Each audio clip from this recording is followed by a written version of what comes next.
तो अपन radio activity start करते हैं। सबसे पहले रेडियो एक्टिविटी होती क्या है? तो कुछ अनस्टेबल न्यूक्लियाई से रेडिएशंस का स्पॉन्टेनियस इमिशन होता है, जिसे रेडियो एक्टिविटी कहते हैं। What is radio activity?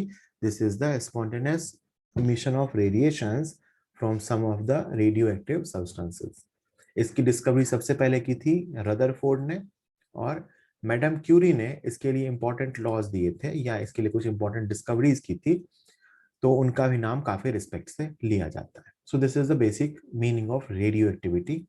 Mainly इसमें 3 टाइप के रेडिएशन अपन सीखते हैं, अल्फा, बीटा और गामा।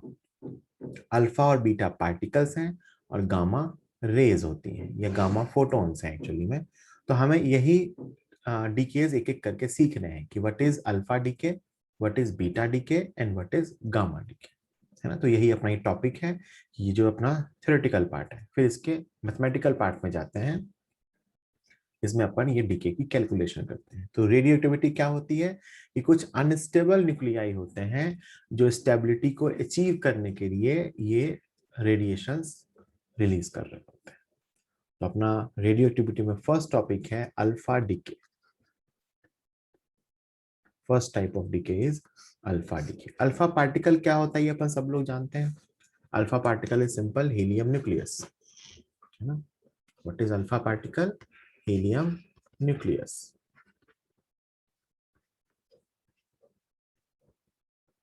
हीलियम का न्यूक्लियस। पता नहीं क्या लिख दिया मैंने।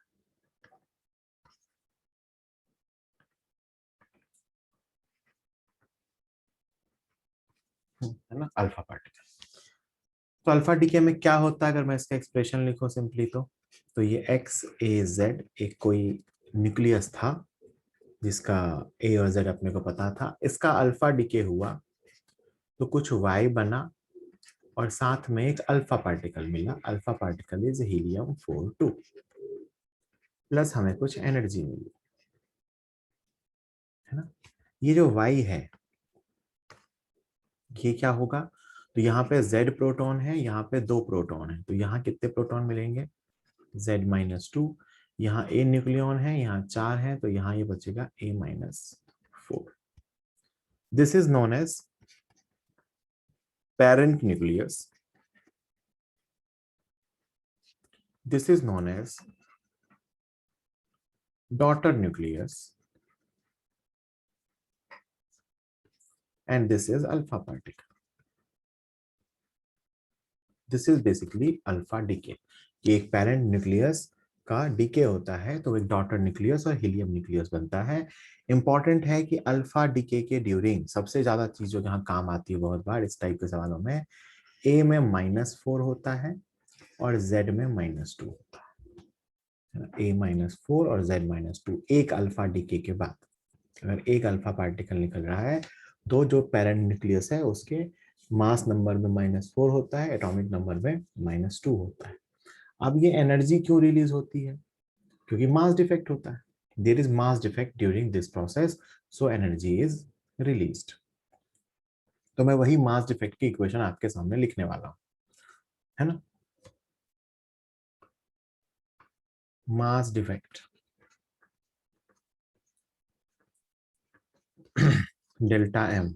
मास डिफेक्ट होता है mass of reactant minus mass of product. Mass of reactant मतलब mass of x minus mass of product मतलब mass of Y plus mass of alpha या मास ऑफ हीलियम। आप ऐसा सीधे भी ध्यान रख सकते हो। This is the mass defect of alpha decay, mass of x minus mass of Y plus mass of helium. तो जो एनर्जी आएगी इसको बहुत बार क्यू वैल्यू बोलते हैं, है ना। तो जो Q आएगी that can be written as delta mc square. This is the energy released during the alpha decay. यहां तक कोई डाउट किसी को? यहां तक कोई डाउट किसी को कि अल्फा डीके क्या होता है, मास डिफेक्ट कैसे लिखते हैं? ठीक है, सिंपल सी बात है। अब एक इंपॉर्टेंट बात समझिए कि ये एनर्जी जो रिलीज हुई ये एनर्जी कहां जाएगी? है ना, ये जो एनर्जी रिलीज हुई ये एनर्जी कहाँ जाएगी, तो जो डॉटर न्यूक्लियस है और जो अल्फा पार्टिकल है इनकी काइनेटिक एनर्जी में जाती है। ये यहाँ से एक इंपॉर्टेंट सवाल बनेगा अपने जेईई मेंस के स्टैंडर्ड का, the released energy, the released energy goes to kinetic energy of daughter nucleus and alpha particle, है ना। अगर हम मान लें कि पेरेंट न्यूक्लियस पहले रेस्ट पे था, मतलब उसका मोमेंटम 0 था। If we assume that parent nucleus was initially at rest, initially at rest का मतलब 0 मोमेंटम था, देन हम मोमेंटम कंजर्वेशन के अकॉर्डिंग कह सकते हैं कि जो y और अल्फा पार्टिकल होगा इसके मोमेंटम मैग्नीट्यूड में इक्वल एंड डायरेक्शन में ऑपोजिट होंगे, है ना।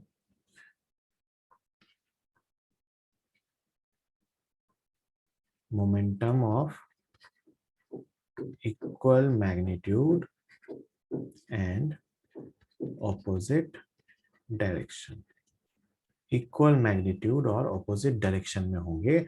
अगर इनिशियली वो एक्स वाला रेस्ट पे था तो जो दो प्रोडक्ट बनने वाले हैं डॉटर न्यूक्लियस और अल्फा पार्टिकल, इनके मोमेंटम मैग्नीट्यूड में इक्वल होंगे और डायरेक्शन में ऑपोजिट होंगे। दिस इज मोमेंटम कंजर्वेशन, क्योंकि बाद का मोमेंटम भी 0 होना चाहिए। तो अगर मैं पूछूं कि इनकी काइनेटिक एनर्जी क्या होगी, तो kinetic energy of Y is equal to P square upon 2 into mass of Y, and kinetic energy of alpha is equal to p square upon 2 into mass of alpha। तो आपसे कहा जाए कि बताइए इनकी काइनेटिक एनर्जी का ratio क्या होगा, तो kinetic energy of daughter nuclei plus kinetic energy of alpha is equal to mass of alpha upon mass of y, mass के इनवर्स रेशियो में। और मास ऑफ अल्फा को मैं लिख सकता हूँ 4 इंटू मास ऑफ प्रोटॉन, और मास ऑफ वाई को मैं लिख सकता हूँ a-4 into mass of proton. और ये मास ऑफ प्रोटॉन कैंसिल होगा, तो y की काइनेटिक एनर्जी और अल्फा की काइनेटिक एनर्जी का रेशियो आ गया 4/a-4। ये इनकी काइनेटिक एनर्जी का रेशियो आ गया। और अगर मैं पूछूं कि इंडिविजुअल काइनेटिक एनर्जी कितनी होगी, तो kinetic energy of y simple ratio में बांटना है, is equal to 4/a into Q. Kinetic energy of alpha is equal to a-4/a into q. This is the kinetic energy of daughter nucleus and this is the kinetic energy of alpha particle, a-4/a। साफ साफ दिख रहा है कि generally a की value बहुत ज्यादा होती है, तो जो maximum part of kinetic energy होता है वो अल्फा पार्टिकल के पास होता है, as a is much larger, so alpha particle carries most of kinetic energy. ये इंपॉर्टेंट इसलिए था क्योंकि इसमें न्यूक्लियर फिजिक्स के साथ साथ थोड़ी सी मैकेनिक्स भी यूज हुई थी, मोमेंटम कंजर्वेशन का प्रिंसिपल, कि अगर वो पेरेंट एटम पहले रुका हुआ था या पेरेंट न्यूक्लियस पहले रुका हुआ था तो जो ये डॉटर न्यूक्लियस और अल्फा पार्टिकल रिलीज होंगे उनके मोमेंटम इक्वल अपोजिट होंगे, और अगर वो इक्वल अपोजिट होंगे तो हम उनकी कह सकते हैं कि उनकी काइनेटिक एनर्जी मास के इनवर्स रेशियो में होगी। और टोटल एनर्जी पता है, तो अगर मुझे ये रेशियो पता चल गया तो मैं इस रेशियो में उसको डिवाइड कर दूंगा कि वाई की एनर्जी इतनी थी और अल्फा की एनर्जी इतनी थी। बताओ भाई कोई दिक्कत किसी को यहाँ तक? ये आपसे पूछ सकते हैं कि एक ए मास नंबर वाला न्यूक्लियस था जिसका अल्फा डीके होता है और मान लो क्यू एनर्जी रिलीज होती है, तो बताओ अल्फा पार्टिकल की एनर्जी क्या होगी। आंसर है a/4/a into q।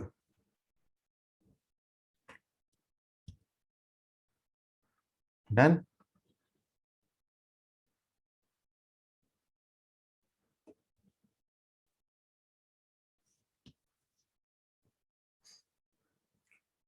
अब सुनिए, यहीं पे अपन थोड़ा सा डिस्कशन गामा का करेंगे।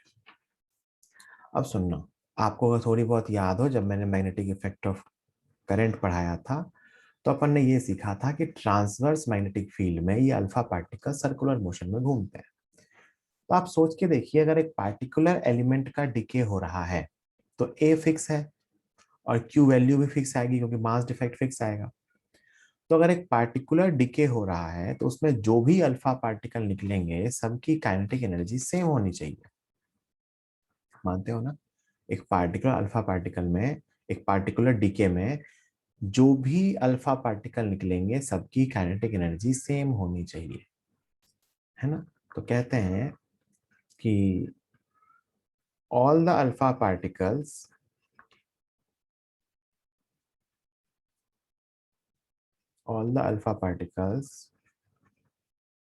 released by decay of an element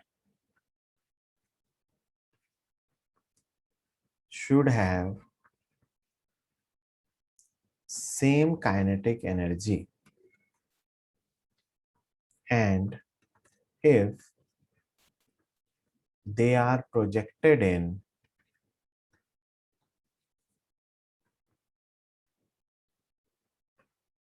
uniform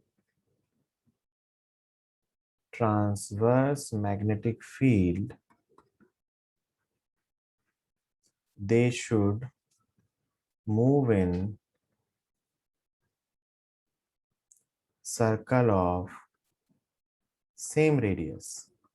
वो सेम रेडियस के सर्कल में घूमने चाहिए। भाई मान लो यहां से सारे अल्फा पार्टिकल भेज रहे हैं, फील्ड ऊपर क्रॉस में, तो क्यू वी क्रॉस बी से सारे के सारे अल्फा पार्टिकल एक ही तरफ घूमने चाहिए, एक ही रेडियस के सर्कल में, है ना? क्यों? क्योंकि सबकी काइनेटिक एनर्जी सेम है। दिस, तो ऐसा होगा, should have same kinetic energy, and they are, if they are projected in same uniform transverse magnetic field, they should move in the circle of same direction। ऐसा ideally होना चाहिए, but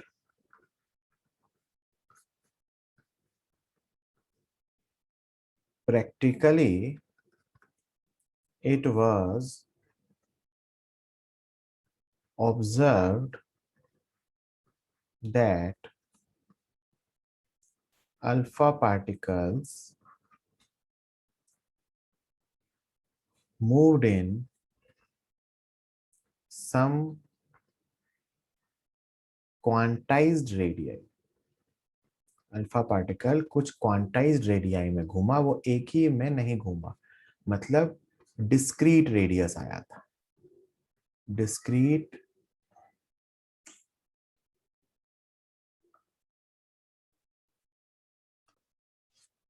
है ना? लेकिन प्रैक्टिकली ऐसा ऑब्जर्व किया गया कि ये सारे अल्फा पार्टिकल क्वांटाइज्ड रेडियस में घूम रहे थे, मतलब डिस्क्रीट स्पेक्ट्रम था। कैसा स्पेक्ट्रम था? डिस्क्रीट स्पेक्ट्रम था। अब ऐसा क्यों हुआ भाई? ऐसा होना तो नहीं चाहिए था, सबके सब सेम रेडियस में घूमने चाहिए थे, बट ये डिस्क्रीट स्पेक्ट्रम में घूम रहे थे। ये कहीं आपको एक्सप्लेन किया हुआ लिखा नहीं मिलेगा, मैं सेपरेटली बताता हूँ। एक्चुअली ये कोई खास मतलब भी नहीं है इसका, बट एक्चुअली पता होना चाहिए कि हो क्या रहा है।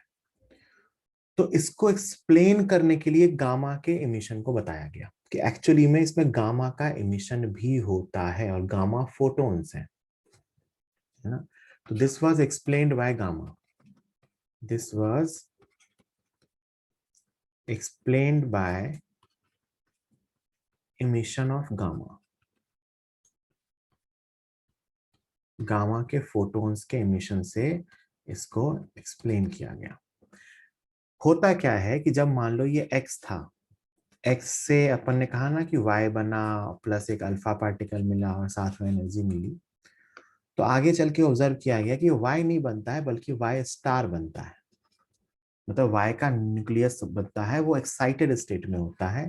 This is nucleus of y in excited state.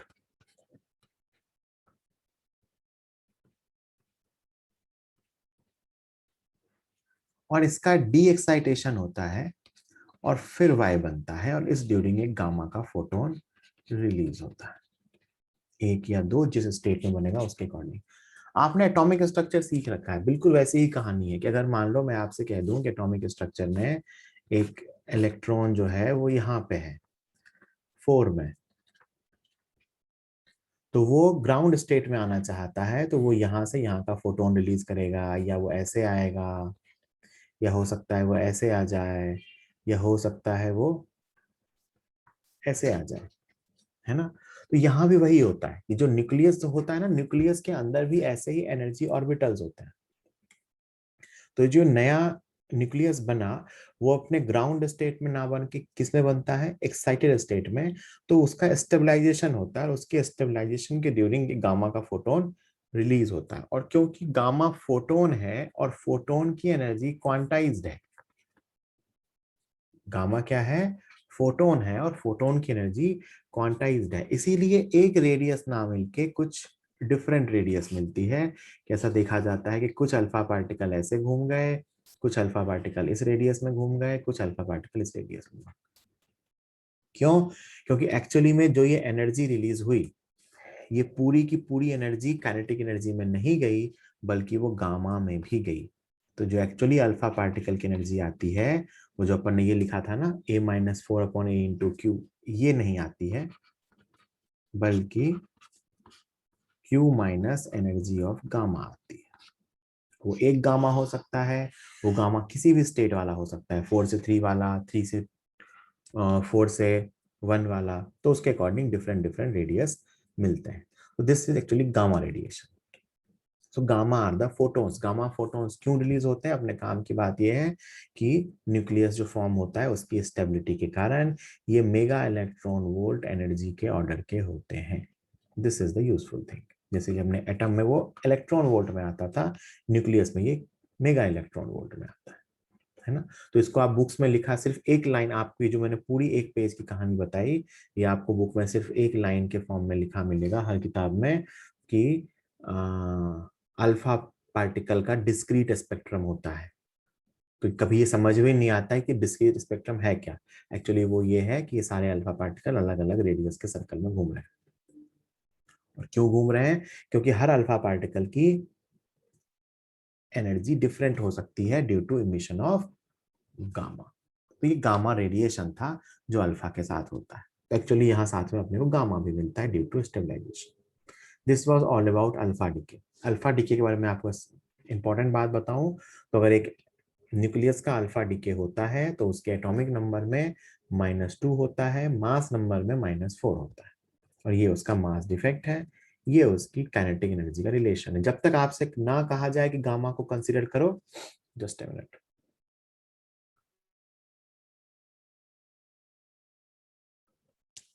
जब तक आपसे ना कहा जाए गामा को मानो, तब तक अपने रिलेशन यही सही है। अपन तो इसी को सही मानते हैं, कोई कैलकुलेशन भी आती है तो इसी के बेस पे की जाती है। वो कह दे कि मान लो अल्फा डीके हुआ और मान लो साथ में एक इतने एनर्जी का गामा भी रिलीज हुआ है, तो काइनेटिक एनर्जी अल्फा निकालते टाइम जो गामा की एनर्जी थी वो उसमें से माइनस करेंगे, क्योंकि वही जो एनर्जी मास डिफेक्ट में गई उसी का कुछ ना कुछ पार्ट कहाँ गया है, गामा की energy. So this is gamma, alpha decay and gamma decay. Next बड़ी इंपॉर्टेंट चीज है बीटा डीके, बहुत ध्यान से सुनना। बीटा डीके, बीटा डीके दो टाइप के होते हैं, बीटा प्लस और बीटा माइनस। तो पहले मैं सिखा रहा हूँ बीटा माइनस डीके जो कॉमन है। Beta minus decay, beta minus decay में क्या होता है कि बीटा माइनस पार्टिकल रिलीज होता है, बीटा माइनस पार्टिकल जो कि सिंपली इलेक्ट्रॉन है, और electron is released. This is beta minus decay, है ना। इसमें क्या है कि XAZ एक पेरेंट एटम था, वहां से Y बना, और साथ में एक बीटा माइनस पार्टिकल बना, और साथ में एनर्जी रिलीज होती है ना। अब देखो ये बीटा माइनस पार्टिकल क्या है, तो इलेक्ट्रॉन है। ये रिएक्शन अंदर क्या हो रही होती है वो मैं आपको बताता हूँ कि एक न्यूट्रॉन कन्वर्ट होता है प्रोटॉन में। न्यूक्लियस के अंदर एक्चुअली न्यूक्लियन में रिएक्शन क्या हो रही होती है कि एक न्यूट्रॉन कन्वर्ट होता है प्रोटॉन में। बट बेटा याद करो, भले ही न्यूक्लियर रिएक्शन में मास कंजर्वेशन का प्रिंसिपल वैलिड नहीं है क्योंकि मास डिफेक्ट आता है, बट चार्ज कंजर्वेशन का प्रिंसिपल तो हमेशा वैलिड होना चाहिए। तो अगर एक न्यूट्रॉन प्रोटॉन में कन्वर्ट हो रहा है, मतलब एक न्यूट्रल पार्टिकल एक पॉजिटिवली चार्ज पार्टिकल में कन्वर्ट हो रहा है, तो चार्ज तो कंजर्व रहना चाहिए, तो इसलिए साथ में हमें एक इलेक्ट्रॉन भी मिलता है।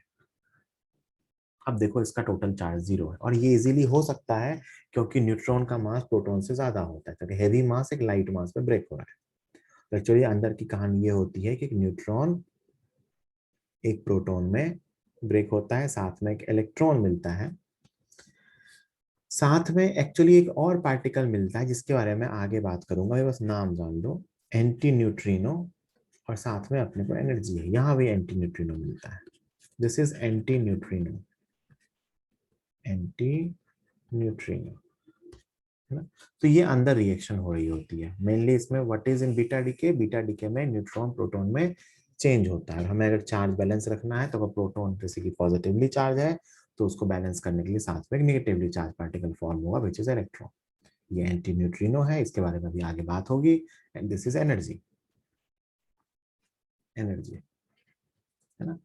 अब जरा सोच के देखिए कि ए और जेड में क्या चेंज आएगा, यही सोचना सबसे इंपॉर्टेंट है।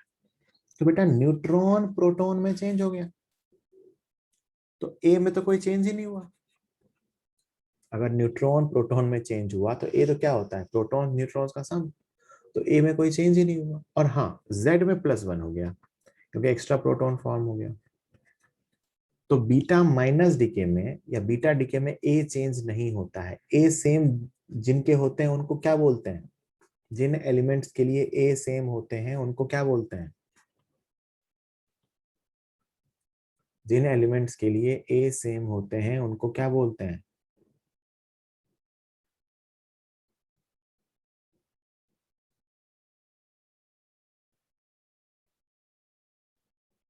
आज किसी ने सिर्फ आइसो लिखा है, किसी ने सिर्फ टोप लिखा है। आइसो बार बोलते हैं भाई साहब, क्या बोलते हैं, आइसो बार्स, है ना, आइसो बार। तो एक्चुअली बीटा डीके में आइसो बार्स फॉर्म होते हैं, है ना। बीटा डीके में आइसो बार फॉर्म होते हैं। एटॉमिक नंबर चेंज होता है, मास नंबर चेंज नहीं होता है। This is beta decay. Beta minus decay अभी अपन सीख रहे हैं, ये चीज बहुत काम की है कि इसमें ये चेंज नहीं होता है ए। अब एक चीज और पूछते हैं बहुत बार कि एक टर्म पूछते हैं N/P रेशियो क्या होता है, न्यूट्रॉन अपॉन प्रोटॉन का रेशियो इंक्रीज हुआ डिक्रीज हुआ। अगर मैं कहूं बीटा माइनस डीके में न्यूट्रॉन प्रोटॉन रेशियो इंक्रीज हुआ डिक्रीज हुआ, तो न्यूट्रॉन का नंबर कम हुआ और प्रोटॉन का नंबर बढ़ा, तो NP ratio decreases, N/P ratio decreases. तो जो ये बीटा माइनस डीके होता है इसमें N/P रेशियो कम होता है क्योंकि नंबर ऑफ न्यूट्रॉन्स कम हुए, नंबर ऑफ प्रोटॉन्स बढ़े। अब देखो मैं सिखाता हूँ इसका मास डिफेक्ट लिखना, ध्यान से सुनना, आसान आता है आंसर, बट मैं लिखना सिखा रहा हूँ। डेल्टा एम मास डिफेक्ट लिखने के लिए मैं क्या कहता हूँ कि हमें नेचर में तो इनके एटम्स मिलते हैं, ठीक है। तो हमारे पास एक्स का एटम था जो न्यूट्रल था, और ये जो फॉर्म हुआ ना, ये इलेक्ट्रॉन है, मतलब इस पे माइनस चार्ज है। तो इसका मतलब ये जो चीज फॉर्म हुई होगी, जो डॉटर एटम फॉर्म हुआ होगा, अगर ये माइनस है और ये न्यूट्रल है, तो इसका मतलब ये वाई जो फॉर्म हुआ होगा इस पे चार्ज कुछ प्लस ई होगा, मतलब ये पॉजिटिव आयन फॉर्म होगा क्योंकि इस पे चार्ज निगेटिव है। तो अगर मैं मास डिफेक्ट लिखूं तो mass defect is mass of reactant minus mass of product, that is mass of x minus, अब देखना ये y जो बना है ये y का पॉजिटिव आयन है, मतलब कैटायन है। इसका मतलब इसका जो मास होगा वो mass of y minus mass of electron है। ये इस प्रोडक्ट का मास है जो डॉटर फॉर्म हुआ है, इसका मास y के मास से एक इलेक्ट्रॉन कम है। क्यों, क्योंकि इस पे चार्ज है +E, और इसका मास मास ऑफ इलेक्ट्रॉन के बराबर, ये मास ऑफ इलेक्ट्रॉन की टर्म कैंसिल हो गई। The mass defect in this process is mx minus my. This is mass defect of beta minus decay. तो बीटा माइनस डीके क्या होता है, इसमें एक न्यूट्रॉन प्रोटॉन में चेंज होता है, साथ में एक बीटा माइनस पार्टिकल मिलता है, एंटी न्यूट्रिनो मिलता है और हमें एनर्जी मिलती है। ये एनर्जी कहाँ जाती है, तो ये एनर्जी वापस इन दोनों की काइनेटिक एनर्जी में जाएगी, अभी इसके बारे में बात करेंगे। बीटा माइनस डीके के ड्यूरिंग N/P रेशियो डिक्रीज होता है। दूसरा है बीटा प्लस डीके।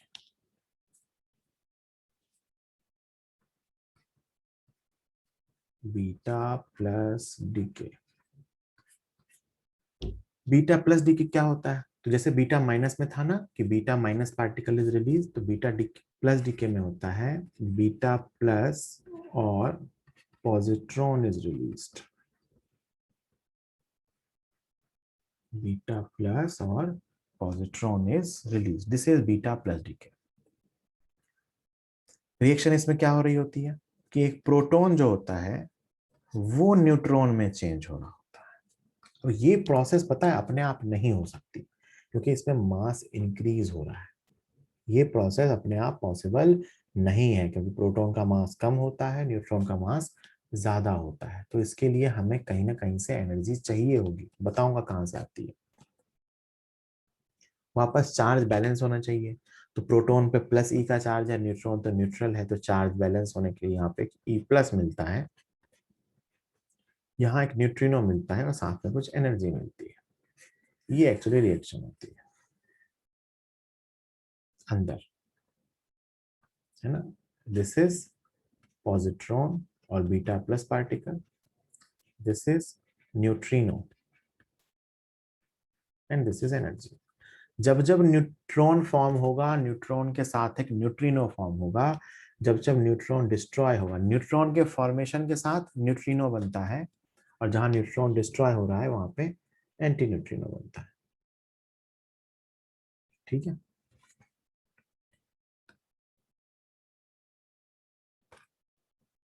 अगर मैं इसको रिएक्शन की फॉर्म में लिखूं कि XAZ था, ये Y बना, और साथ में एक बीटा प्लस पार्टिकल बना, साथ में एक न्यूट्रिनो बना, और साथ में एनर्जी बनी। वापस देखो, प्रोटॉन ही न्यूट्रॉन में चेंज हुआ है, तो ए तो चेंज होने से रहा। हाँ, प्रोटॉन का नंबर कम हो गया तो Z-1। वापस ये जो बनी है आइसोबार ही है, क्योंकि ए सेम है, तो बीटा डीके में जो बनता है वो आइसोबार्स होते हैं, मतलब ए सेम होता है। बीटा माइनस डीके में Z+1 होता है, बीटा प्लस डीके में Z-1 होता है। इसमें मैं आपसे पूछूं कि N/P रेशियो के साथ क्या हुआ।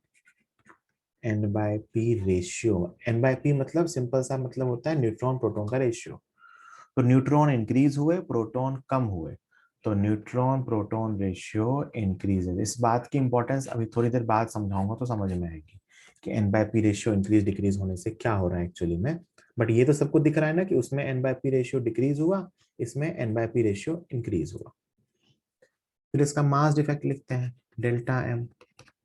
वापस सोचिए, ये पॉजिटिव है तो ये नेगेटिव आयन बना होगा, क्योंकि इस पे चार्ज प्लस है और इस पे चार्ज जीरो है। तो डेल्टा एम लिख रहा हूँ, mass of x minus Y का नेगेटिव आयन, मतलब वाई के मास से एक इलेक्ट्रॉन का मास ज्यादा। नेगेटिव आयन का यही मतलब होता है कि एक्स्ट्रा इलेक्ट्रॉन, और प्लस बीटा का मास, तो मास ऑफ इलेक्ट्रॉन। तो इसमें जो मास डिफेक्ट आता है that is mx minus my minus 2m। आपके मेंस के एग्जाम के हिसाब से ना ये मास डिफेक्ट का एक्सप्रेशन भी इंपॉर्टेंट है, ये भी सीधा ही पूछ सकते हैं कि which of the following is the mass defect of beta plus decay. तो ये बीटा प्लस डीके हो गया, ये बीटा माइनस डीके हो गया। दोनों में एग्जैक्टली क्या क्या होता है ये अपन ने जान लिया, है ना। तो इन दोनों में एक कॉमन चीज क्या है कि दोनों में ए सेम रहता है, जेड चेंज होता है। यहां तक कोई डाउट है तो बताइए, यहां तक किसी को कोई डाउट है तो बताइए जल्दी।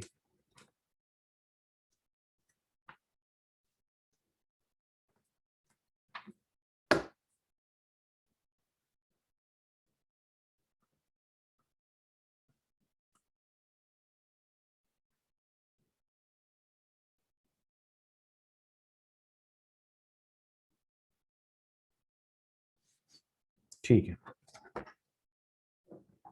चलिए। तो ये डीके के टाइप्स थे। एक डीके और अपने कोर्स में है, वैसे ज्यादा ये पढ़ते नहीं है, मास डिफेक्ट में क्या हुआ बेटा, मैंने कहा ना, मास डिफेक्ट क्या होता है, mass of reactant minus mass of product. ये बीटा प्लस बना, इसका मतलब ये वाई का नेगेटिव आयन बना होगा, क्योंकि टोटल तो चार्ज 0 होना चाहिए। तो इसका मास मास ऑफ एक्स के बराबर, इसका मास वाई का नेगेटिव आयन है, तो वाई का mass plus mass of electron, और इसका मास मास ऑफ एम। तो यहाँ पे एम कैंसिल नहीं हुआ, तो -2 रह गया। एक्सप्रेशन याद भी रख सकते हो, मास डिफेक्ट का एक्सप्रेशन याद भी रख सकते हो, लिखना तो मैंने सिखा दिया, चाहो तो ध्यान भी रख सकते हो। इसकी कैलकुलेशन नहीं पूछते हैं, इसका सीधा आपसे यही पूछ सकते हैं, बताओ इस डीके में मास डिफेक्ट की रिएक्शन क्या आती है। ठीक है, चलिए एक टाइप का डीके और होता है, वैसे बहुत ही रेयर है बट फिर भी पता होना चाहिए, के कैप्चर। केमिस्ट्री जैसा है, ये पहले ऐसा हुआ, हमें दिखा, फिर हमने इसको एक्सप्लेन किया। तो के कैप्चर क्या होता है कि कई बार कुछ आइसोटोप्स में, कुछ पार्टिकुलर एटम्स में ऐसा देखा जाता है कि जो इलेक्ट्रॉन्स घूम रहे होते हैं ना न्यूक्लियस के चारों तरफ,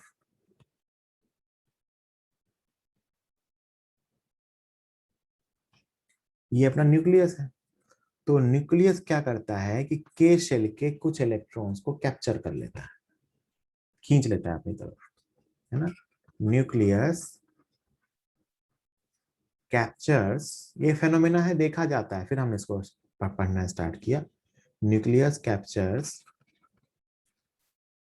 some electrons of K shell, some electron of K shell, nucleus captures electron of K shell, और इसको बोलते हैं के कैप्चर। तो कैप्चर करके क्या करेगा, तो भाई अंदर एक प्रोटॉन है, उसके साथ एक इलेक्ट्रॉन मिलता है जो इसने कैप्चर किया, ये मिलके क्या बनाते हैं, न्यूट्रॉन। मैंने अभी क्या सिखाया, जहां जहां न्यूट्रॉन बनेगा वहां वहां क्या बनेगा, न्यूट्रिनो। प्लस ये प्रोसेस हो क्यों रही है, क्योंकि एनर्जी मिलती है, और साथ में मिलते हैं कैरेक्टरिस्टिक एक्सरे। सोच के देखो कैरेक्टरिस्टिक एक्सरे क्यों मिलते होंगे इस प्रोसेस में, सोच के देखो इसमें कैरेक्टरिस्टिक एक्सरे क्यों मिलता होगा। क्योंकि वापस वही कहानी है कि के शेल के इलेक्ट्रॉन को एब्जॉर्ब किया, तो के सेल में वैकेंसी बनी, तो के सेल की वैकेंसी को फिल करने के लिए बाहर से इलेक्ट्रॉन्स आएंगे, तो वही अपने को के अल्फा के बीटा एक्सरे यहाँ पे साथ में मिलते हैं। तो के कैप्चर में हमें साथ में कैरेक्टरिस्टिक एक्सरे भी मिलती है, क्योंकि जैसे ही के कैप्चर हुआ, there was vacancy in the K shell को फिल करने के लिए आउटर सेल से इलेक्ट्रॉन्स का ट्रांजिशन होता है, और एज अ रिजल्ट हमें कैरेक्टरिस्टिक एक्सरे मिलती है। इसमें आप अगर रिएक्शन सोच के देखोगे तो एक्स ए जेड था, के कैप्चर हुआ, मतलब प्रोटॉन जो है वो न्यूट्रॉन में चेंज हुआ। तो वापस आप सोच के देखिए, ए तो चेंज नहीं हुआ, हाँ Z-1 हो गया, और साथ में हमें क्या मिला, न्यूट्रिनो, एनर्जी और एक्सरे। ये बहुत ही रेयर है, this is very rare, observe in isotope of copper. Copper के आइसोटोप में ऑब्जर्व होता है, एक आध कुछ आर्टिफिशियल एलिमेंट्स में और ऑब्जर्व होता है, बहुत ही रेयर है, बहुत कॉमन फेनोमेना ये नहीं है, बट कहानी तो वही रहेगी। ठीक, एक चीज आपको यहाँ पे पता होनी चाहिए, बीटा प्लस में वैसे तो ऐसा कुछ पूछते नहीं है, बट फिर भी मैं बताता हूँ ये बात कि यहाँ पे ना ये प्रोसेस अपने आप नहीं हो सकती, क्योंकि बेटा मास इंक्रीज हो रहा है, मास क्या हो रहा है, इंक्रीज हो रहा है, तो ये प्रोसेस अपने आप नहीं हो सकती, इसको पहले कुछ एनर्जी चाहिए होगी, क्योंकि मास बढ़ने की प्रोसेस अपने आप नहीं हो सकती। तो बीटा प्लस डीके अपने आप नहीं हो सकता, इसीलिए बहुत रेयर है। तो जो बीटा प्लस डीके होता है ना, ये बहुत रेयर है। Beta plus decay is very rare as mass increases। क्यों, क्योंकि प्रोटॉन चेंज हुआ न्यूट्रॉन में, तो मास इंक्रीज हुआ। For this process, proton absorbs energy from nucleus।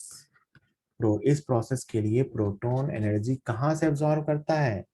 Nucleus से। और ये रिएक्शन होती है, फाइनली तो होती है नेचर में, हम ये जानते हैं क्यों होती है, स्टेबिलिटी के कारण, आगे चल के स्टेबिलिटी आती है।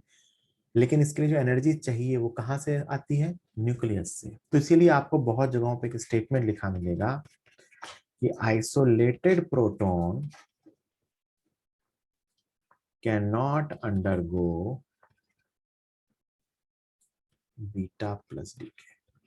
अगर एक आइसोलेटेड प्रोटॉन है, मतलब वो न्यूक्लियस का पार्ट नहीं है, तो उसका कभी बीटा प्लस डीके नहीं हो सकता। हाँ, एक आइसोलेटेड न्यूट्रॉन का बीटा माइनस डीके हो सकता है, लेकिन एक आइसोलेटेड प्रोटॉन का कभी भी बीटा प्लस डीके हो ही नहीं सकता, क्योंकि उसको एनर्जी मिलेगी ही नहीं, तो वो कभी प्रोटॉन से न्यूट्रॉन में चेंज नहीं हो सकता। ऐसे ही थ्योरेटिकल जानकारी है, पता होना चाहिए। तो ये थ्योरी थी अपने इन कुछ टाइप के डीकेज के बारे में। फिर ये आता है, थ्योरेटिकली अपने को पता होना चाहिए। मैंने आपको बताया कि न्यूट्रिनो और एंटी न्यूट्रिनो होते हैं, ये क्या होते हैं ये जानना है। ये दोनों चार्जलेस पार्टिकल्स हैं, ये फोटॉन्स नहीं है, बट इनके मास लगभग लगभग जीरो होते हैं। These are not photons, these are particles, है ना। तो both are chargeless particles, have almost zero rest mass, very light particles होते हैं। इनके लिए भी स्पिन क्वांटम नंबर होता है प्लस माइनस हाफ, और स्पिन एंगुलर मोमेंटम होता है plus minus h/2π, similar two electron. इसके बारे में कुछ ऐसा कभी पूछे भी नहीं, अपने को बस पता होना चाहिए इन पार्टिकल्स का नाम। और ये क्यों आए थे? क्योंकि न्यूक्लियर डीकेज, जो बीटा प्लस और बीटा माइनस डीके हो रहे थे, इनके during energy conservation, linear momentum conservation, spin conservation और स्पिन एंगुलर मोमेंटम कंजर्वेशन के प्रिंसिपल वायलेट होते दिख रहे थे ड्यूरिंग कैलकुलेशन। तो उनको वैलिड करने के लिए गेस किया गया कि कुछ और पार्टिकल्स भी होते होंगे जो शायद हमें पता नहीं चल रहे हैं। बाद में इनको डिटेक्ट किया गया। So these particles are neutrino and antineutrino. देखो, पहले प्रॉब्लम आती है, फिर सॉल्यूशन आता है। कि प्रॉब्लम आई कि ये कंजर्वेशन प्रिंसिपल्स वैलिड नहीं है। तो क्यों वैलिड नहीं है? तो कोई कौन से पार्टिकल्स है जो इनको वैलिड नहीं होने दे रहे हैं? Those are the neutrinos and antineutrinos. तो ये अपने न्यूट्रिनो एंटी न्यूट्रिनो के बारे में बेसिक जानकारी है। इन पे चार्ज जीरो होता है, इनका रेस्ट मास जीरो नहीं होता है, ऑलमोस्ट जीरो, बहुत ही कम होता है ना। तो ये इनके बारे में बेसिक सी जानकारी है। These are particles. फिर कुछ सिंपल से क्वेश्चन अपन सॉल्व करेंगे जो अपन ने सीखे अभी तक, उसके बेसिस पे। जैसे इसका आंसर बताइए जल्दी से, जल्दी से इसका आंसर बताइए कि थोरियम है, उसका अल्फा डिके हुआ तो एक्स बना, फिर एक्स का माइनस बीटा डिके हुआ तो वाई बना, और फिर वाई को हमने एक प्रोटॉन दिया, सॉरी पार्टिकल दिया, तो थोरियम बना। तो अपने को ये ABCD पहचानना है जल्दी से,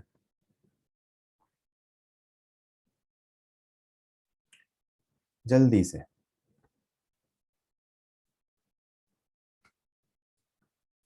सब लोग साथ साथ सॉल्व कीजिए। ये 90 है। सबसे पहले तो सोचिए इसका अल्फा डिके हुआ, अल्फा डिके होते ही क्या होता है? -4 -2। तो एक्स में यहाँ आया होगा 230 और यहाँ आया होगा 88। और फिर इसका बीटा माइनस डीके हुआ, तो बीटा माइनस डीके होते ही ये तो 230 का 230 रह गया, ये 89 हो गया।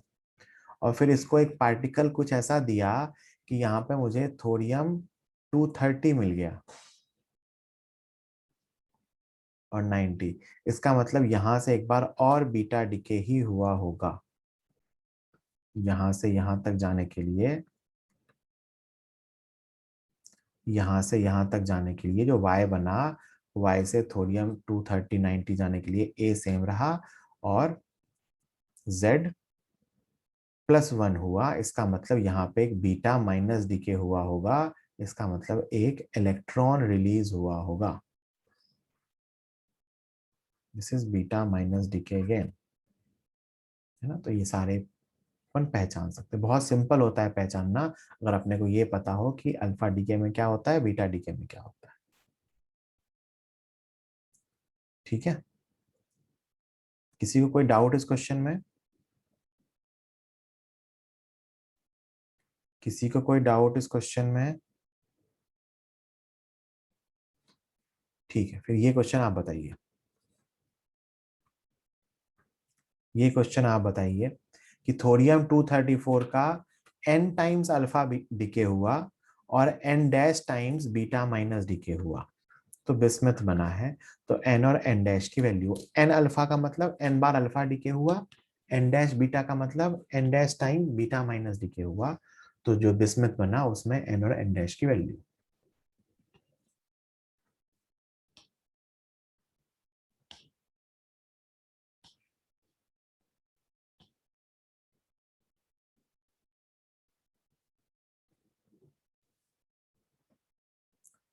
n मतलब कितनी बार अल्फा डीके हुआ, कितनी बार बीटा माइनस डीके हुआ, ये बताना।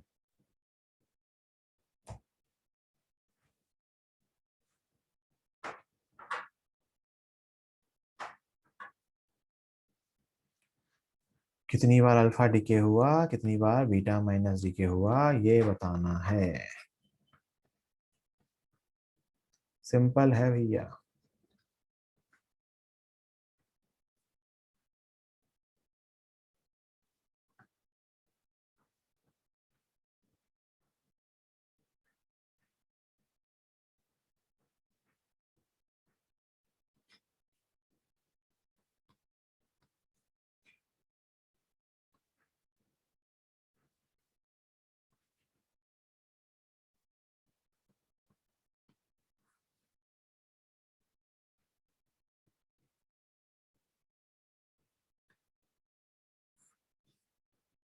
ये एक्सप्रेशंस बनेंगे।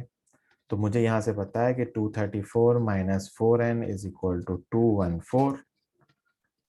सो 4n is equal to 20, n is equal to 5। नीचे वाला में लिखोगे तो 90 minus 2n plus n dash is equal to 83। So n dash is equal to 3, 5 और 3, 5,3, 5,3।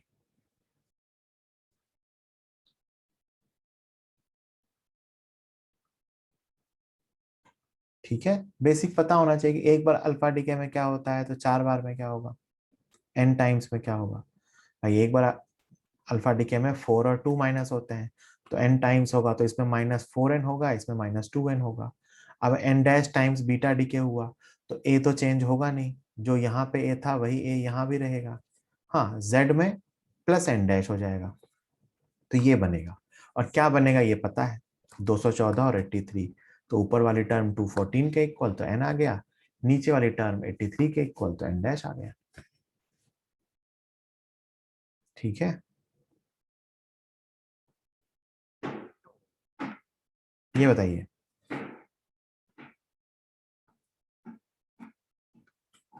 Rhenium 23892 emits 8 alpha particle and 6 beta particle। अच्छा, कुछ ना कहा हो ना तो बीटा मतलब बीटा माइनस, क्योंकि बीटा प्लस बहुत रेयर है। कुछ ना कहा हो तो बीटा मतलब बीटा माइनस, कभी कुछ ना कहा जाए तो बीटा मतलब बीटा माइनस।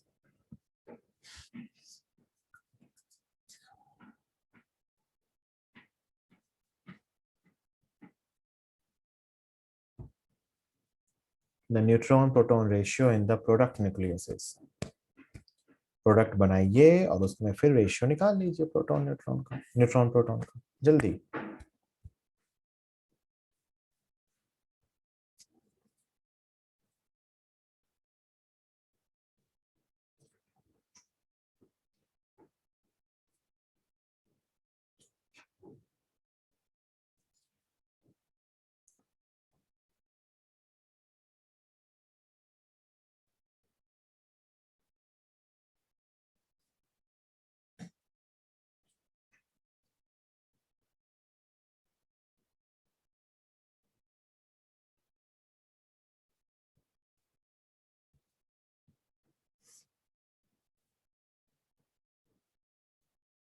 बताइए सब लोग, कीजिए, ऐसे क्वेश्चन आ सकते हैं अपने एग्जाम में।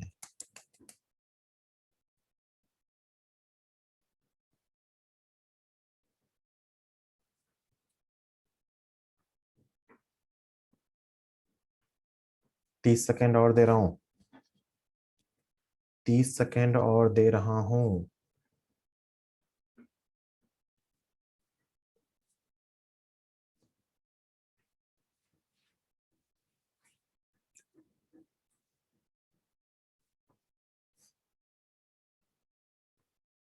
ज्यादातर लोगों का थर्ड आंसर आ रहा है,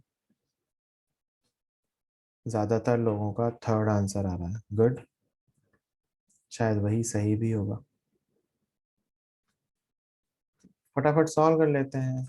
यूरेनियम 23892 है, इसका 8 बार अल्फा डिके हुआ, मतलब जो भी बनेगा उसमें ऊपर -32 होगा, तो ये 206 बनेगा, और नीचे 16 माइनस होगा, तो ये 76 बनेगा। नहीं, ये तो हुआ 8 टाइम्स अल्फा डीके, और फिर होगा 6 टाइम्स बीटा माइनस डीके, तो ये तो 206 का 206 ही रह जाएगा, और नीचे 6 इंक्रीज हो जाएगा, तो ये 82 हो जाएगा, है ना। तो ये अपना फाइनल प्रोडक्ट है, वाई वाला, सॉरी। तो इसमें प्रोटॉन्स का नंबर 82 है, न्यूट्रॉन्स का नंबर 206 माइनस 82,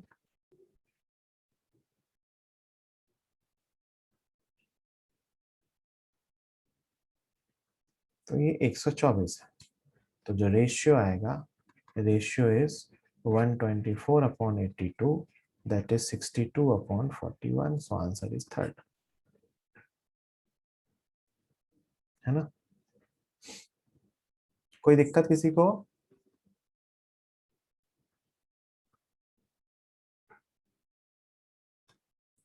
कोई दिक्कत किसी को?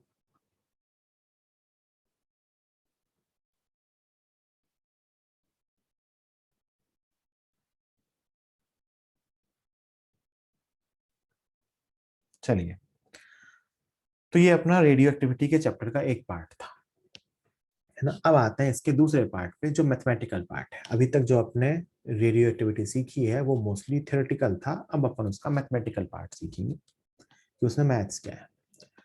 फर्स्ट ऑर्डर डीके होता है एक्चुअली में, रदरफोर्ड सोडीज लॉ है, जिन्होंने एक्सपेरिमेंटली ये कहा था कि जो rate of radioactive decay होती है, रेट ऑफ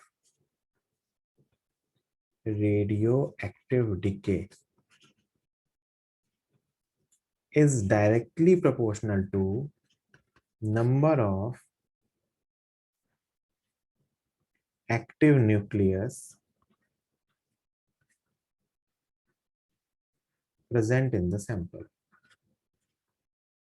मतलब अगर ज्यादा नंबर ऑफ एक्टिव न्यूक्लियस होंगे तो ज्यादा रेट होगी, अगर कम नंबर होंगे तो कम रेट होगी, है ना। ये रदरफोर्ड सोडिज लॉ है कि rate of radioactive decay is directly proportional to number of active nuclei in the sample at any time, किसी भी टाइम पे। मतलब इसको अगर मैं मैथमेटिकली लिखूं तो ये लिखा हुआ है कि rate of radioactive decay minus dN/dt is directly proportional to number of active nucleus, मतलब जिसका डिके होगा n, माइनस dN/dt n के डायरेक्टली प्रोपोर्शनल होता है। माइनस क्यों लगाया लेफ्ट साइड में? क्योंकि dN is a negative term, n decrease हो रहा है, डिके। यहाँ पे एक प्रोपोर्शनलिटी कांस्टेंट आता है जिसको डीके कांस्टेंट बोलते हैं। So dN/dt is equal to lambda into n। Lambda is decay constant, decay constant। What is dN/dt? This is rate of decay, and what is n? Number of active sample, active nuclei remaining in sample। तो ये इस form में है। तो इसको किसी time के function के फॉर्म में डिराइव करके कैसे निकालते हैं, सुनना। इफ, मतलब इसको मैं क्वेश्चन के फॉर्म में चलो लिख देता हूं। If there were N naught nuclei in the sample, if there were n naught nuclei in the sample at t equal to 0, find number of nuclei remaining in the sample at time t। आपसे कहा जाता है कि अगर मान लीजिए t equal to 0 पे आपके सैंपल में n नॉट न्यूक्लियाई थे, तो t टाइम के बाद आपके सैंपल में कितने न्यूक्लियाई होंगे। अपने को ये पता है बेटा कि dn अपॉन dt जो है वो लैम्डा इंटू n होता है। n वालों को एक साथ ले आओ, तो dn upon n is equal to minus lambda dt। दोनों साइड इंटीग्रेट कर लो, t को 0 से t तक, n को n नॉट से n तक। लेफ्ट हैंड साइड में जो बना that is ln n upon n naught, limits रखने के बाद is equal to minus lambda T. Limits log हटाएंगे तो n का फंक्शन बन रहा है n naught e raised to the power minus lambda t. This is exponential decay of nuclei. n is equal to n naught e raised to power minus lambda t. देखो ध्यान से, ये number of nuclei का time के साथ function है कि अगर t इक्वल टू 0 पे n नॉट न्यूक्लियाई थे और लैम्डा डीके कांस्टेंट है, तो किसी t टाइम पे कितने बचे होंगे, n क्या है, कितने बचे होंगे। तो मैं आपसे पूछूं कितने डीके हो गए, एन नॉट थे और एन बचे हुए हैं, तो मैं आपसे पूछूं number of nuclei decade in time T, time T में कितने न्यूक्लियाई डिके हो गए। तो एन नॉट थे और एन बचे हुए हैं, तो इसका आंसर होगा एन नॉट माइनस एन। तो एन नॉट आप यहां से कॉमन ले लो, it is 1 minus e raise to power minus lambda t. ऐसी क्वेश्चन मैंने आपको खूब सॉल्व करनी सिखाई है कैपेसिटर में, इंडक्टर में, उन जगहों पे। ये वहां पे, वहां भी ये डीके रिएक्शन होती थी, ग्रोथ रिएक्शन होती थी, है ना। तो ये n का फंक्शन है। ये n क्या है ये समझना इंपॉर्टेंट है, इतने बचे हुए हैं। और ये क्या है, इतने डीके हो गए। तो ये ज्यादा इंपॉर्टेंट है, कितने बचे हुए हैं। इसका ग्राफ भी बना देते हैं। फिर आपसे कहें कि भाई n का ग्राफ बनाओ टाइम के साथ, कि n कितने बचे हुए हैं वर्सेस टाइम। तो t इक्वल टू 0 पे ये कितने थे, n नॉट। डिक्रीज होते हैं एक्सपोनेंशियली। थोड़ा सा स्मूथ कर्व बनना चाहिए, वो पेन हिल गया,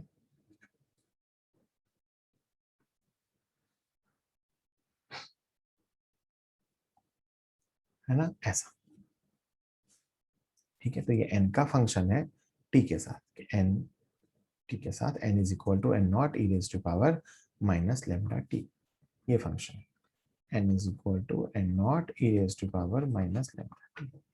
अब सोचो, वहां हमने दो चीजें कैलकुलेट की थी, याद करो।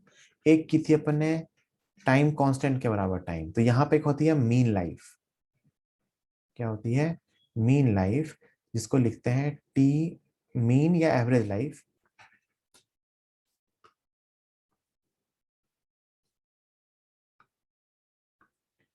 टी मीन, मीन लाइफ या एवरेज लाइफ, ये होता है 1/λ। अगर आप इसमें टाइम की वैल्यू 1/λ रखते हैं, देखिए क्या बच रहा है, n is equal to n naught E raise to power minus 1, that is 0.37 n naught. यही सब वैल्यूज वहां भी आती थी। तो अगर मैं 1/λ टाइम पे बात करूं तो ये कितना बचेगा, 0.37 n नॉट।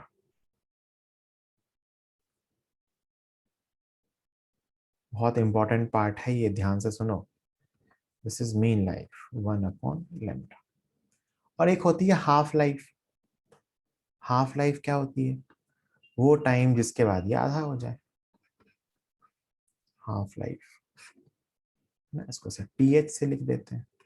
TH कैसे निकालेंगे, तो n0/2 हो जाएगा is equal to n0 e raise to power minus lambda t। तो ये बनेगा e raise to power lambda t is equal to 2। So t is equal to ln2 upon lambda. वहां भी तो यही आता था, वहां बस लेमडा ln2 आता था क्योंकि वहां टाइम था वो, यहाँ पे ये 1/टाइम है।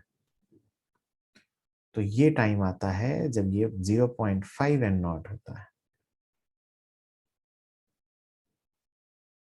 इसको क्या बोलते हैं, हाफ लाइफ।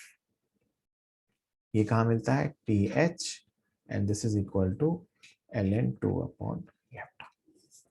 मतलब मीन लाइफ इनटू ln2, और ln2 की वैल्यू आप सब लोग जानते हो 0.693 अपॉन लेमडा। ये हाफ लाइफ और मीन लाइफ की बात है। हाफ लाइफ क्या होती है कि जितने टाइम के बाद वो आधा रह जाता है।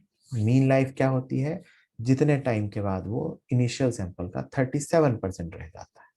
सो this is half life and this is mean life. यहां तक कोई दिक्कत किसी को? इस इक्वेशन को मैं खूब सॉल्व करना सिखा चुका हूं पहले। ये सारी कैलकुलेशन पहले भी हो चुकी हैं, दो दो बार। ये सारी कैलकुलेशन दो दो बार पहले हो चुकी हैं, अभी फिर से तीसरी बार कर।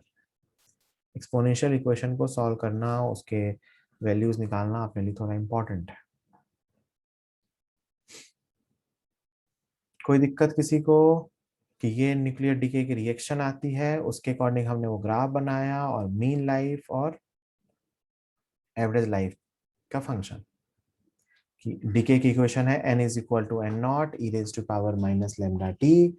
मीन लाइफ होती है 1/लेमडा, हाफ लाइफ होती है ln2 अपॉन लेमडा। बताइए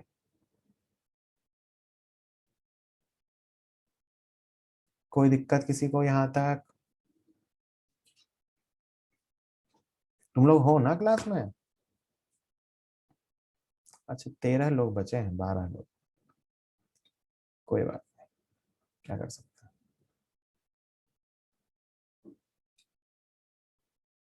ठीक, सुनिए।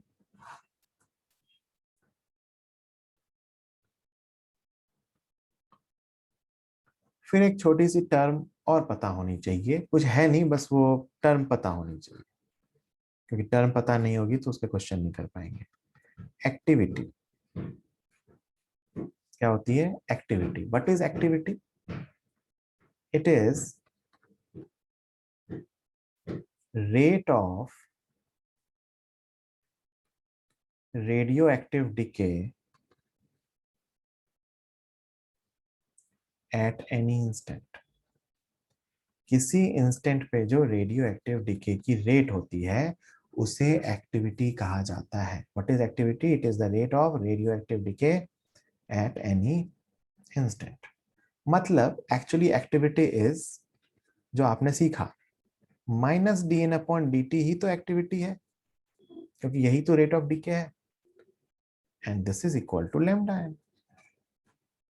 किसी भी टाइम पे जो एक्टिविटी है that is equal to lambda into N. मतलब आपको अगर एन पता है तो आप अगर उसको लेमडा से मल्टीप्लाई कर दो तो आपको एक्टिविटी मिल जाएगी।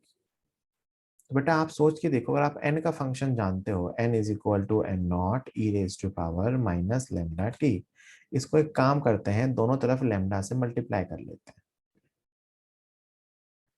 सो this is activity eight any time t is equal to, this is activity at t equal to 0 and this is equal to activity e raised to power minus lambda t। तो जैसा decay number of nuclides का होता है वैसा ही decay activity का भी होता है। और कई बार एक्टिव मास की टर्म में पूछ लेते हैं, मास। तो जैसे जैसे नंबर चेंज होगा वैसे ही मास भी चेंज होगा, तो m भी ऐसे ही लिख सकते हो, m is equal to m0 e raise to power minus lambda T. जैसे n का डीके होगा वैसे भी तो एक्टिव मास का भी डीके होगा, एक्टिव मास, है ना, क्योंकि वो सीधे रिलेटेड है। तो सबके टर्म में तो एक ही इक्वेशन है, वापस वही कहानी, एक्टिविटी आधी होने का टाइम हाफ लाइफ पे होगा, एक मीन लाइफ के बाद एक्टिविटी 37% हो जाएगी, वो सारी कहानियां सेम रहेगी। एक चीज जो यहाँ पे अपने लिए इंपॉर्टेंट है वो है यूनिट ऑफ एक्टिविटी। ध्यान से सुनना, यूनिट ऑफ एक्टिविटी, एक्टिविटी की यूनिट। इसकी एसआई यूनिट, इसकी एसआई यूनिट होती है 1 becquerel, that is equal to 1 DPS.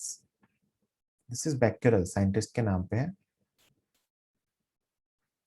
And this is DPS मतलब डीके पर सेकेंड। अगर 1 डीके पर सेकेंड हो रहा है तो उसको 1 बैक्यूरल कहते हैं, है ना। This is the SI unit of activity, decay की रेट है।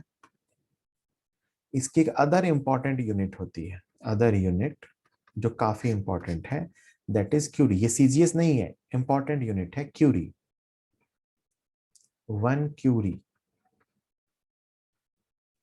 and this 1 curie is equal to 3.7 into 10 raised to power 10 dps. This curie is equal to 3.7 into 10 raised to the power 10 dps. कई बार तो Curie को इसमें change करने का सवाल ही पूछ लेते हैं कि बताओ इतनी क्यूरी एक्टिविटी है तो कितने डिसइंटीग्रेशन पर सेकेंड होंगे। And what is 1 curie? 1 curie is activity of 1 gram radium sample. 1 gram जो रेडियम सैंपल होता है जिसकी डिस्कवरी मैडम क्यूरी ने की थी, उसके जो 1 ग्राम सैंपल की एक्टिविटी होती है that is known as 1 curie. तो this is the meaning of 1 activity, sorry 1 curie activity. कोई दिक्कत किसी को एक्टिविटी में?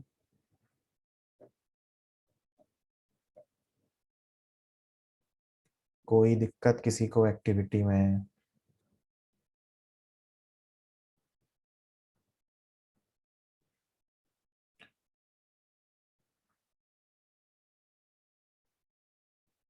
ठीक है, अब सुनिए मेरी बात। एक चीज बहुत काम आती है, वो मैं आपको बता रहा हूं। थ्योरेटिकली तो ये टॉपिक हो गया, एक ट्रिक सिखाऊंगा, उसके बाद अपन 2-3 क्वेश्चन करेंगे। Concept of half life,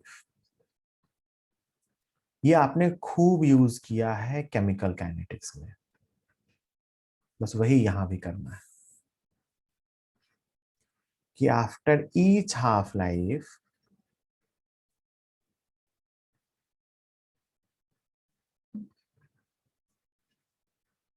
sample becomes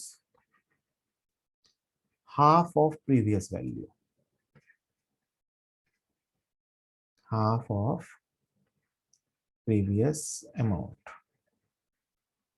जैसे अगर n नॉट था, एक हाफ लाइफ बीती, तो ये n नॉट बाई 2 होगा।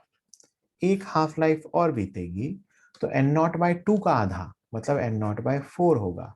एक हाफ लाइफ और बीतेगी तो n नॉट बाई 4 का आधा मतलब n नॉट बाई 1 होगा। एक हाफ लाइफ और बीतेगी तो n नॉट बाई 8 का आधा मतलब n नॉट बाई 16 होगा, एंड सो ऑन। यहां से यहाँ का टाइम हाफ लाइफ के बराबर, यहां से यहाँ का टाइम हाफ लाइफ के बराबर, यहां से यहाँ का टाइम हाफ लाइफ के बराबर, यहां से यहाँ का टाइम हाफ लाइफ के बराबर। हर हाफ लाइफ के बाद सैंपल आधा हो जाता है। किसका आधा? जो पुराना था उसका आधा। अगर मैं इसको t इक्वल टू 0 कहता हूं तो ये t इक्वल टू TH है। ये 2 हाफ लाइफ बीती, ये 2TH है। ये 3 हाफ लाइफ बीती, ये 3TH है। ये 4 हाफ लाइफ बीती, ये 4TH है ना। और ये जो नंबर लिखे हुए हैं, this is the number for remaining, कितना बचा हुआ है, सैंपल कितना बचा हुआ है, ये उसका नंबर है कि एक हाफ लाइफ के बाद n/2 बचा हुआ है, 2 के बाद n/4। अगर मैं आपसे पूछूं कि कितना परसेंट रिमेनिंग है, तो 0 पे तो 100%, एक हाफ लाइफ के बाद 50% रिमेनिंग है। अभी कितना रिमेनिंग है? 25%। अभी कितना रिमेनिंग है? परसेंटेज का भी वैसे ही आधा होता जाएगा, 12.5%। अभी कितना रिमेनिंग है? 6.25%। उसके बाद कितना आएगा? 3.125%। This is remaining. तो मैं आपसे पूछूं परसेंटेज डीके कैसे निकालोगे, what will be percentage decay? तो परसेंटेज रिमेनिंग में से माइनस कर लेंगे, तो 0% decay, 50% decay, 75% decay, this is percentage decay, this is 87.5% decay, this is 93.75% decay and so on. ये बात समझ में आती है? आई होप ये आपको पहले से आती भी है ना? ये अपन कैनेटिक्स में खूब यूज करते हैं। ठीक है, तो ये चीज यहाँ पे कई कई बार बहुत काम आ जाती है, ध्यान रखना। तो मैं ये कह सकता हूं कि after N half lives, after N half lives, number of half lives पता हो, after N half lives remaining कितना बच गया, number of nuclei n is equal to n naught upon 2 raised to the power n half life के बाद इतना sample बचता है, n not upon 2 raise to the power n। ठीक है, अच्छा ये तो अपन ने ये सीखा ना कि हर हाफ लाइफ में आधा आधा होता है। ऐसा सिर्फ हाफ लाइफ के लिए सही नहीं है, ऐसा किसी भी टाइम इंटरवल के लिए है कि हर इक्वल टाइम इंटरवल में इक्वल परसेंटेज डिके होता है या इक्वल फ्रैक्शन डिके होता है, ये जानते हो ना? इक्वल टाइम इंटरवल में मतलब इक्वल फ्रैक्शन डिके के लिए इक्वल टाइम लगता है, इक्वल फ्रैक्शन के लिए इक्वल टाइम लगता है, ये बात जानते हो ना? जैसे 1/3 हो रहा है ना? नहीं जानते हो? क्या जानते हो फिर तो? इसको और अच्छे शब्दों में कहूं तो ये एक्सपोनेंशियल की प्रॉपर्टी है, equal fraction decay in equal time intervals. मतलब बताता हूं, मान लो ये n नॉट था t इक्वल टू 0 पे, और ये n नॉट बाई 3 हो गया t इक्वल टू t पे। तो अगर मैं कहूं कि जब t equal to 2t time होगा, मतलब यहां से यहां टाइम बीता t, तो यहां से यहां भी टाइम बीता t, तो अगर इतना ही टाइम और बीत गया तो एक टी टाइम बाद सैंपल 1/3 हो जा रहा है, तो एक और टी टाइम बीता तो सैंपल इसका 1/3 हो जाएगा, तो n नॉट बाई 9 हो जाएगा।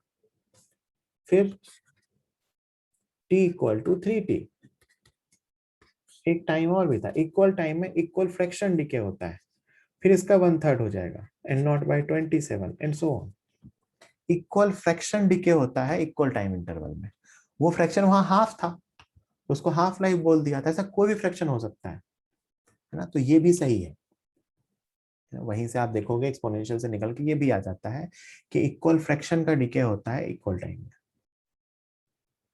मतलब अगर हर एक दिन के बाद कोई सैंपल पिछले वाले का 1/4 हो रहा हो, तो हर दिन के बाद पुराने का 1/4 होता जाएगा, है ना? जो पुरानी वैल्यू थी इसका 1/4, 1/3, इसी यहाँ 1/3 हो रहा है, तो इसका 1/3 हो गया, फिर इसका 1/3 हो गया, फिर इसका 1/3 हो गया, ऐसा। ये जानते हो क्या? नहीं जानते हो तब जान लो। ठीक है, चलिए जानते हैं वैसे लोग। हाँ, तो ये अपना रेडियो एक्टिविटी का चैप्टर थ्योरेटिकली खत्म हो गया, न्यूक्लियर फिजिक्स।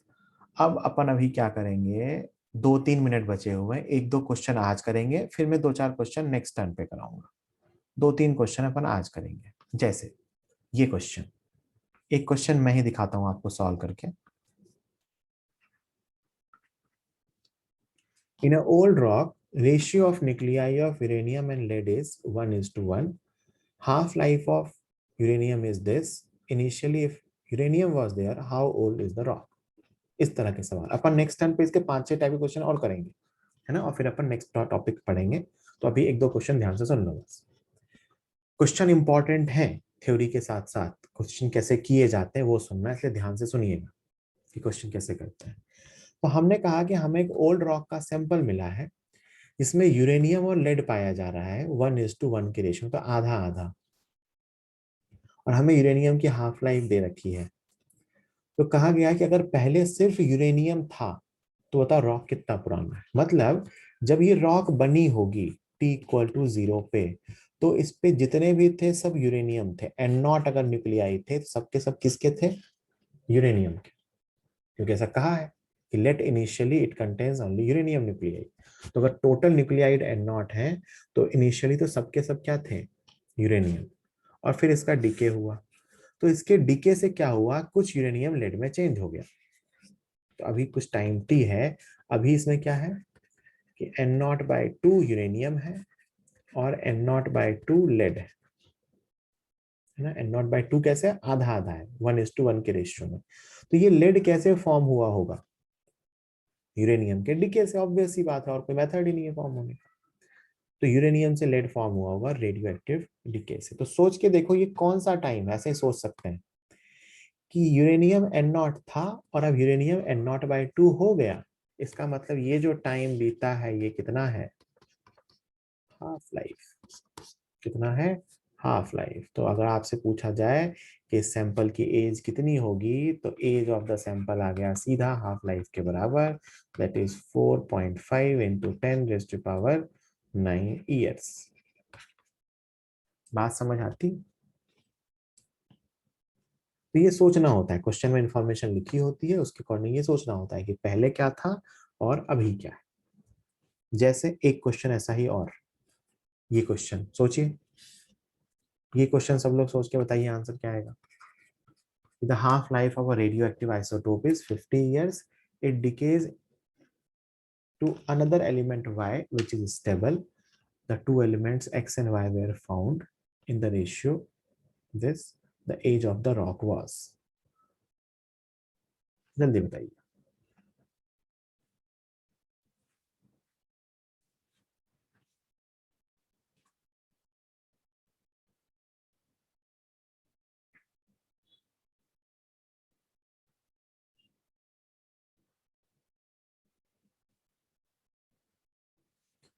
हाफ लाइफ 50 साल है, एक्स का वाई में डिके हो रहा है, पहले सिर्फ एक्स था।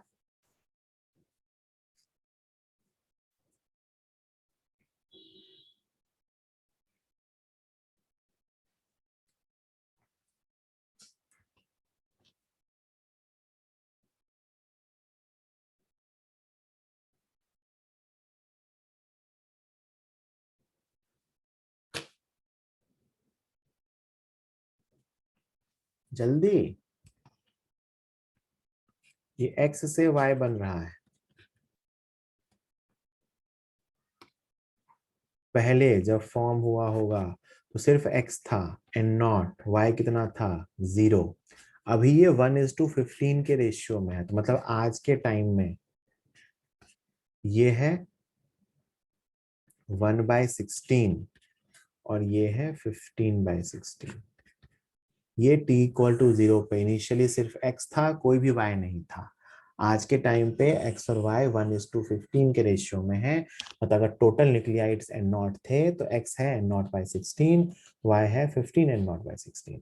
तो आप तो सिर्फ x को देखो, x का डीके हो रहा है, तो x जो है N0 से N0/16 हो गया। इसका मतलब 4 हाफ लाइफ बीती है। 4 हाफ लाइफ मतलब 200 साल। खत्म क्वेश्चन। ठीक है, चलिए आज इतना ही सीखते हैं अपन। मैं आपको अभी ग्रुप पे थोड़ी देर में होमवर्क भेज दूंगा न्यूक्लियर फिजिक्स का, तो वो होमवर्क आप एक बार सॉल्व करना है ना, उसकी अच्छे से एक बार प्रैक्टिस करना।